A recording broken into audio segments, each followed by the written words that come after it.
next day after our investigation at Farrar, John and I packed up and continued our trip to the next location. We'll be joined by team member Barry Tidwell, but before his arrival, we took advantage of being there early.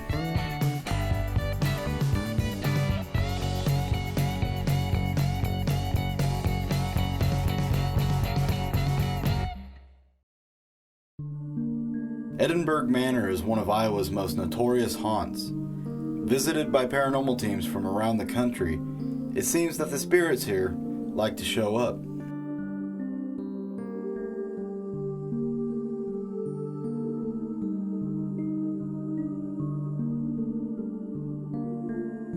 We were given a tour of the building, and after being told about the experiences, we were left alone to wander the halls of this time capsule.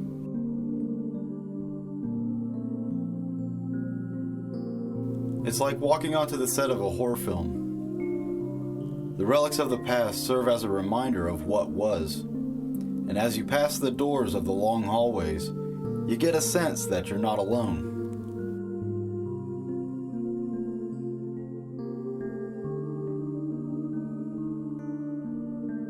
It wasn't much later that Barry joined us, and we were able to sit down with Cindy, who shared more information about tonight's location. The history of the building, from what we understand, is around 1846. The property was donated to Jones County. And at that time, all across the country was a system called the Poor Farm. Now, this was a working farm. They had crops, they had animals, there were outbuildings, barns and such. And the people who lived here had to take care of that stuff, and then they sold it. That's how they survived. People who lived at the Poor Farm were people who got arrested or were homeless. And there were caretakers that lived here and were supposed to take care of the people who lived here. Didn't always happen that way, but this building itself is actually the third building on site. This was completed in 1911, and it is a steel and brick construction, so it's very solid. The other two were white farmhouse type buildings. One was destroyed and the other one was physically moved. I have seen pictures of it being moved, but no one can tell me where they put it. I'm told it's still standing, but I don't know where. Once described as a comfortable retreat for the lazy, able-bodied, and willingly dependent applicants, the Poor Farm housed the poor, incurably insane, and disabled.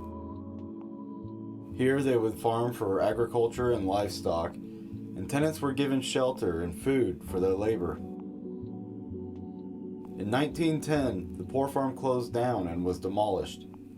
Edinburgh Manor was then constructed from 1910 to 1911 to house the incurably insane, the poor, and the elderly. The manor was in operation until November of 2010, when they closed their doors for good. The people who lived here, were, from what we understand, they weren't treated completely awfully, but they weren't treated with complete respect either. There's a lot of sadness here. I am quite confident that people were alone. They did have staff. Early on, it would have just been a family that lived here and took care of the residents. They would have raised their own kids here. And then over time, when it became more of a care facility for only adults, then they would have staffed it like any other group home. They would have had 3 shifts, some nurses, some CNAs, activity coordinator, people like that. When they left, there was 32 people here, and the average, even going back to the 1920s, was between 35 and 45 people at any given time were residents in the building.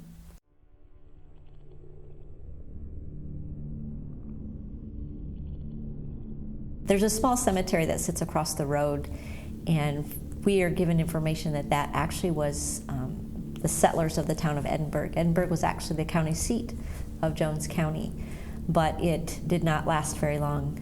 It died out very quickly. Anamosa became the county seat, but the newest gravestone over there is around 1880, and that predates this building. So we're told that kind of next to that cemetery, more across the road from the building, was what they've labeled as a potter's field. We have been told that there have been remains found there as Farmer's Dig or the gully washes. And it's also highly likely that people were buried on site somewhere. There are people that lived here that their families don't know where they're buried.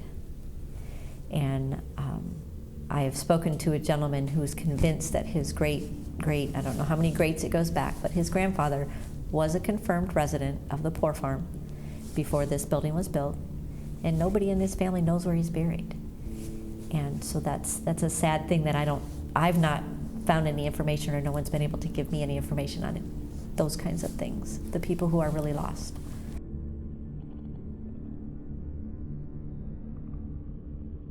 So the doors slamming, the chairs sliding, the shuffling of the feet. I have heard singing, running, been pushed, had my hair pulled. Various different things like that have been quite common. Documented deaths, we know for sure there's over 82 documented deaths. The patient records are very difficult to find. I've come across some obituaries where they say was a resident of the county home, which is what it was known as, and death records. So I would say easily over 100 different deaths on property. Not so much in the building itself, but over the course of the history of the Poor Farm as it had been here. Easily over 100. We know for sure there has been a witnessed suicide in the building. We've spoken to a live person who was here that day who saw this gentleman. He had hung himself and he was still hanging and dead. I recently came across an obituary that said the person was a resident of the county home and he had slit his own throat. With a pair of suicides and other unfortunate things to have taken place, it's easy to see why paranormal teams flock to Edinburgh Manor. Seeing evidence caught by those before us, hearing the information and stories of the property, and already having spent some time in the environment, we're anxious for our overnight investigation to begin. Mary's going to the basement. I'm going to the first floor, and I'm heading to the third floor. It is about 8:30. We're going to do a 30-minute session. So in we go, fellas. Good luck, guys.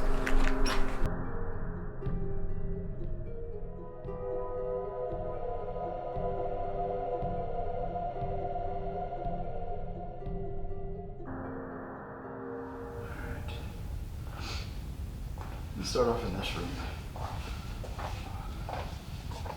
Did I just hear somebody say, hey?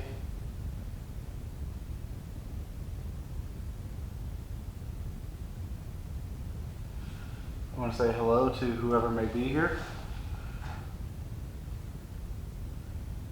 My name is David. I understand this may be your home.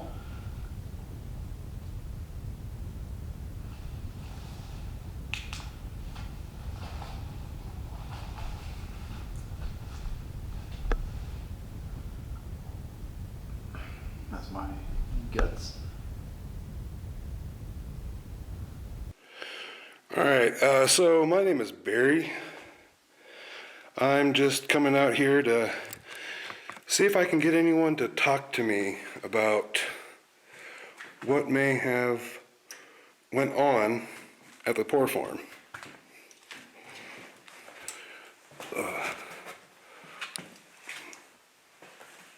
One extra step, of course.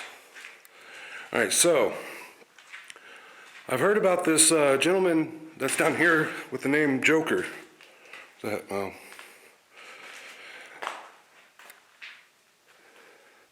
Joker, would you like to come speak with me? I've heard a lot of people have seen you, have maybe been really rude to you.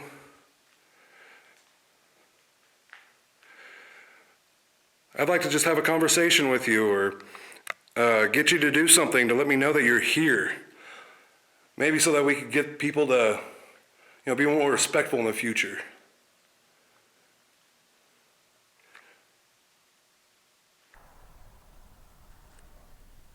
If there's any children in here today, can you tell me your name?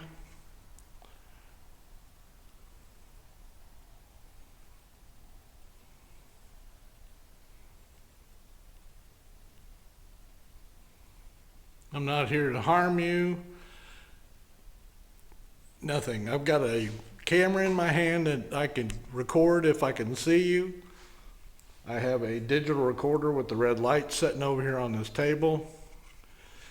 If you can talk to me, the recorder will pick it up and I'll know that you've talked to me. If there's any spirits in this room, can you tell me your name?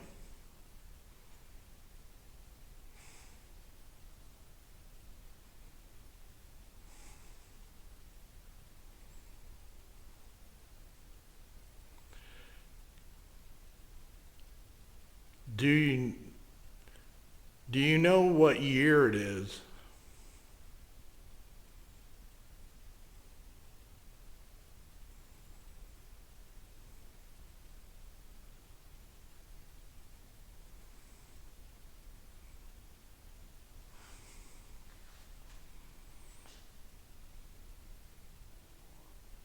John's stomach.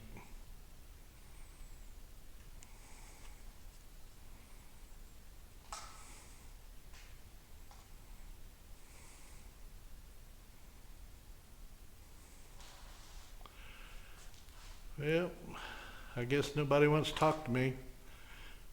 I will go to a different room then. I want to say hello to whoever may be here.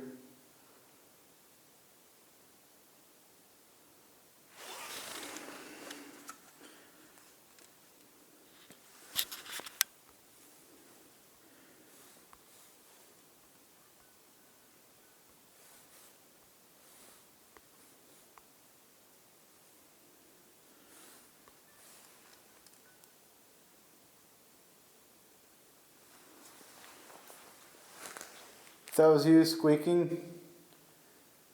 can you do it again?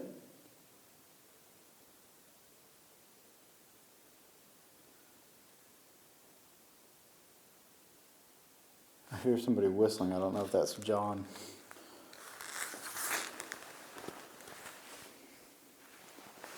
Just want to say hello. My name is David. I'm not here to hurt you.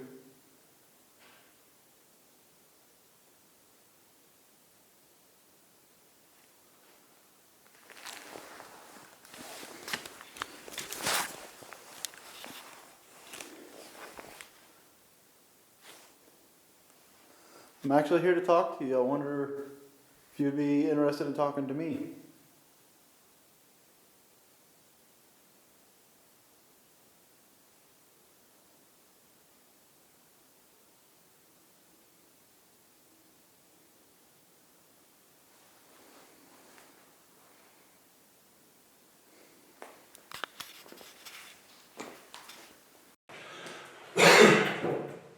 All right, does this make me less threatening? I'm sitting down.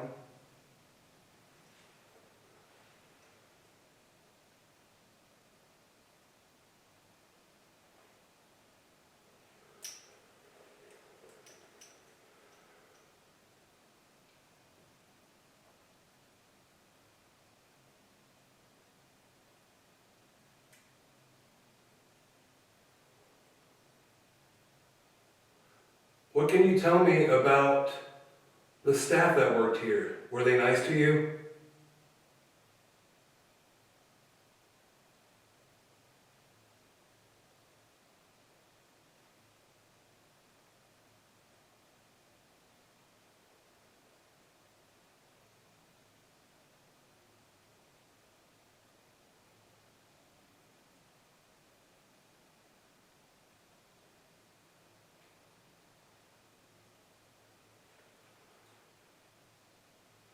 I don't know if John's asking questions or I'm hearing voices. I bet it's John though. Let's see. Are any children that may be running around down here? I know this is where the food was kept, so.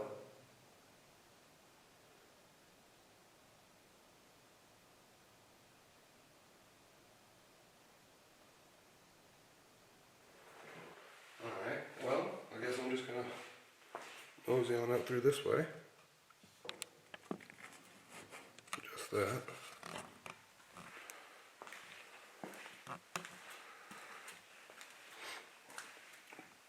Was there someone back over in here? In this room?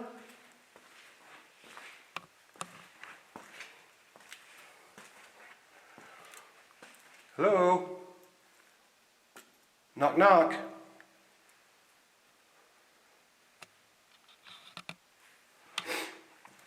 Oh wow, there's another hallway over here. That's where it is, okay.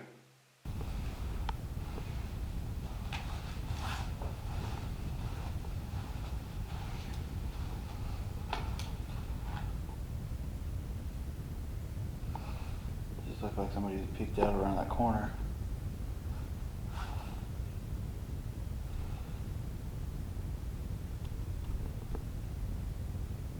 There's somebody down there?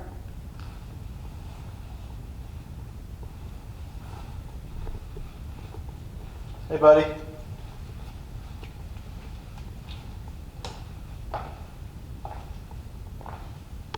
Who's down here?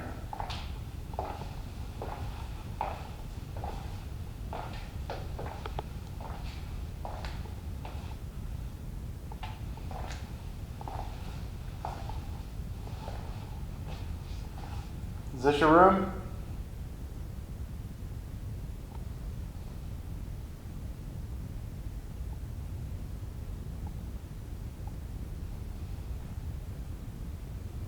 This whole place is pretty creepy. You walk by these doors, you walk and you peer into these rooms, and it's almost as if people are standing in them looking back at you. I'm going to go downstairs, get Barry, get John, and we're going to review some audio, see what we may have come up with. And I swear to God, somebody down at the end of this hall keeps peeking around this corner.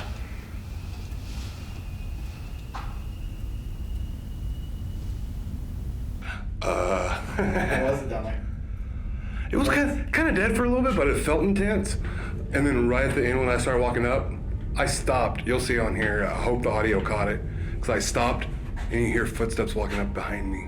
Huh. Really close, like, because you got that gravel and everything. Yeah. I'm stayed put. You see the camera just sitting there and it's in here. Right behind me. We reconvened to review our audio. After the break, we decided to try something a little more different.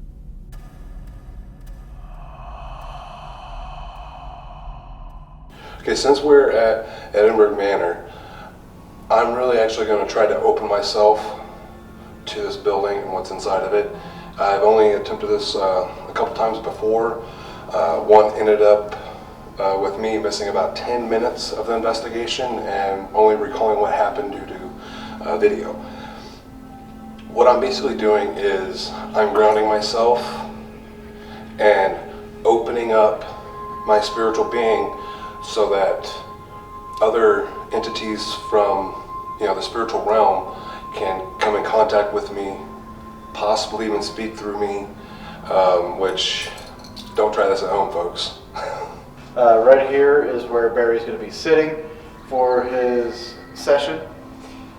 On the table, I've got a mel meter. With the mel meter, we're going to hit the record button on it, so we're going to record the high and low EMF spikes and temperature spikes, and we can review those when he's done to see what the fluctuation is around him. I also have a K2 meter right here that's going to be facing a camera down at the end of the hall, so we can see if there's any kind of spikes with that. I also have a microphone right here in the middle facing Barry, so we can pick up any audio around him. I'll have a camera down at this end of the hall. Camera down at this end of the hall will both be filming what's going on right here. John and I will be on either sides of the hall watching, so we're going to be monitoring what's happening with Barry. If anything starts getting a little out of control, we'll cut the session, or we'll do our our proposed 10-question thing. Yeah. But we'll see how this goes. We haven't really done this much at all, so No, I mean, not an investigation. after that one investigation, before we even started haunting history, it's it's been a little shaky to even attempt it again, but John's gonna have a recorder down there. I'll have a recorder down there, so we'll be covering this whole hall. So, guys, let's get in position and let's get this started. alrighty.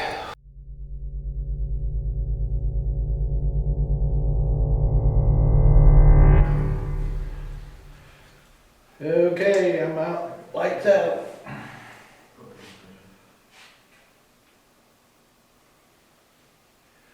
Okay, you guys ready? Yep, whenever you are.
After about 30 minutes, I left to review the audio while Barry and John continued to investigate.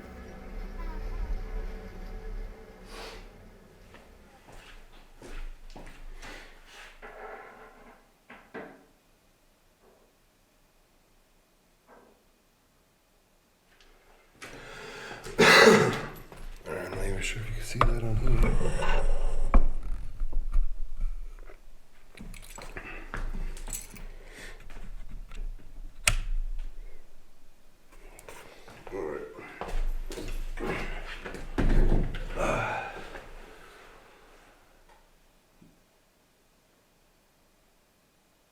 I have opened myself up to you, to all of you.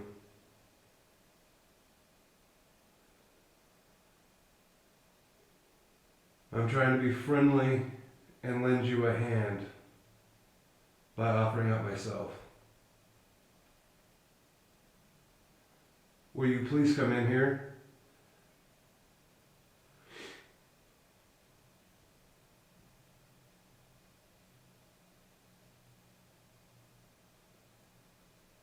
I've set up lights to allow us to see you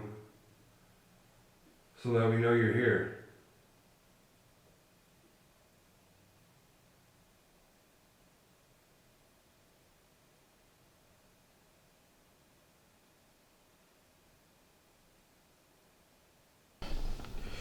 All right, guys.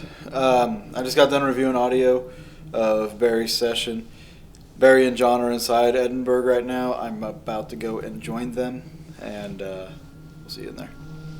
Before entering Edinburgh Manor to join the guys, I had a peculiar incident outside.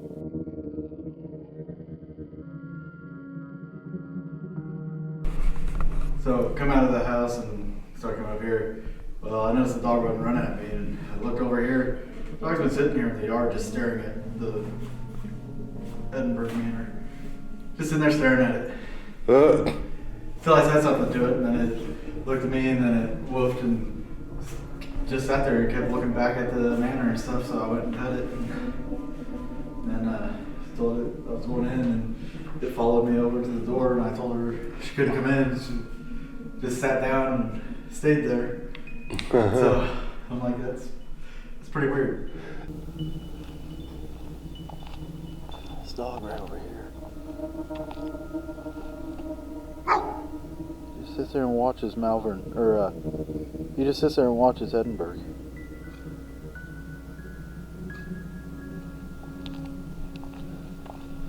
I'm going to the building now. For whatever reason, he just sits there and watches.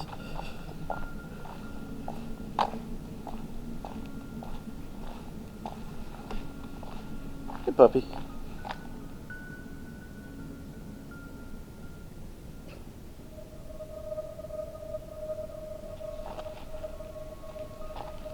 What is it? What? What do you see? What do you see, bud? Come here. What do you see? What is it? We investigated into the early morning. Throughout our time, we didn't experience anything that we could call paranormal. Although so many investigators have had experiences and produced evidence, we understand, as should our viewers, that even the most haunted places aren't always active. The stories and history of Edinburgh Manor carry on, and unlocking its secrets may show its haunting history.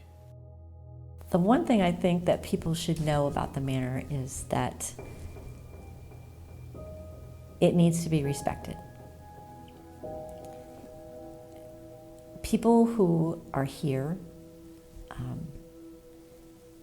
they're here for some reason that I don't know what that reason is. And truthfully, I don't really care what that reason is. They're here. And people that come need to respect that. As well as just the property in general. But, there's a lot of skeptics, and that's fine. I'm never going to tell you that you're going to come and have an experience. That's never going to happen. But if you do, then you have to make your own determination on whether that's a real thing or not.